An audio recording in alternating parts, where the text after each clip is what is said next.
Let me tell you about Codex Alimentarius. Let me define it for you. Let me help you understand the enemy.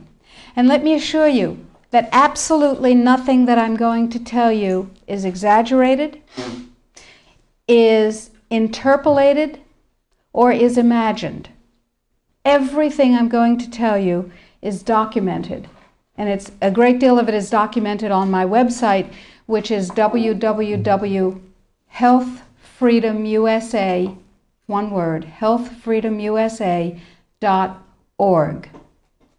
I've been watching Codex accelerate, and I've been watching it expand, and I've been getting more and more troubled. Let me give you a brief rundown of Codex then. After the Second World War, the Nuremberg tribunals were held, in which people who had committed crimes against humanity were judged by the world community in a court run by the United States and Britain, and they were sentenced to terms in prison if they were found guilty of crimes against humanity. One of the people found guilty of crimes against humanity was the president of a huge industrial megalith called IG Farben. IG Farben produced the gas used in the gas chambers, Cyclone B. They produced the steel for the death camps and the railroad lines. They produced the munitions, they produced chemicals, they produced all kinds of stuff. They produced pharmaceuticals. Big pharmaceutical company. So the president of IG Farben was convicted of crimes against humanity. Now, he's a sort of artistic fellow and creative. He was the one who was responsible for the slogan that people saw as they entered Auschwitz, usually for the last time. Arbeit macht frei. Work brings freedom. Creative sort of fellow.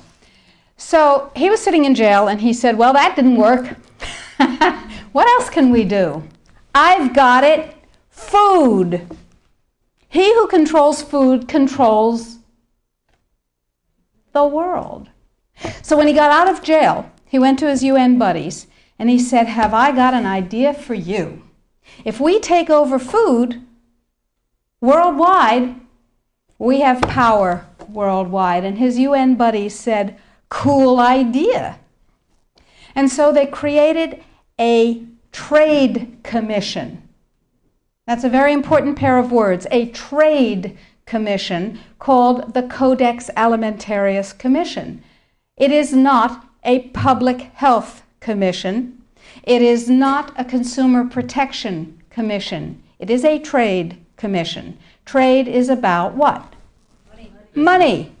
Business. Trade is about profit.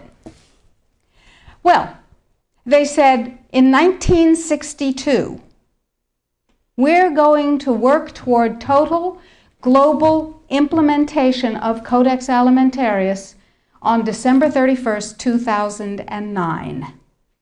Long term. And they set up a bunch of committees on fish and fishery, fats and oil, fruits and vegetables, ground nuts, nutrition and foods for special dietary uses, and so on. There are currently about 27 Codex Committee. There are regional organizations. There are task forces and so on. So it's a huge bureaucratic monstrosity. It's immense. Codex has promulgated well over 4,000 guidelines, standards, and regulations on everything which can legally be put into your mouth, with the exception of pharmaceuticals.